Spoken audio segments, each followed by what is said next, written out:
qui est remarquable aussi dans ce contre-exemple trouvé par l'IA, c'est qu'il est, pour le dire poliment, assez moche.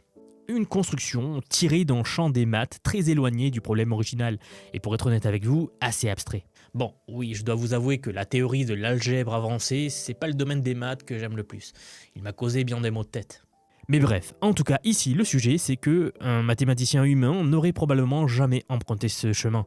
Non pas parce qu'il n'en avait pas les capacités, mais parce qu'il n'avait pas de goût.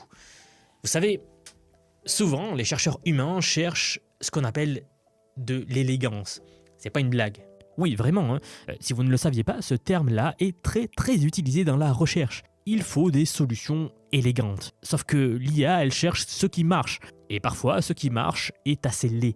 C'est un vrai sujet de friction pour les chercheurs. Ce mot élégance, il faut bien comprendre que ce n'est pas totalement un caprice esthétique des chercheurs. En 1940, le mathématicien britannique Hardy a écrit un petit livre devenu culte qui s'appelle A Mathematician's Apology, donc traduit par quelque chose comme le mea culpa d'un mathématicien, dans lequel il dit que la beauté est un critère de vérité, au même titre que la rigueur de logique. Pour Hardy, une preuve laide, même si elle est correcte, passe à côté de l'essentiel. Parce que une preuve élégante ne fait pas que démontrer un résultat, il révèle pourquoi ce résultat est vrai.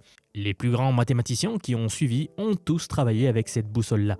L'IA, elle n'a aucune notion de beauté. Elle ne cherche pas à comprendre pourquoi, elle cherche à montrer que. C'est précisément ce qui la rend redoutable, vous savez, parce que elle exploite tout simplement, elle explore des chemins que personne n'ose emprunter par bon goût.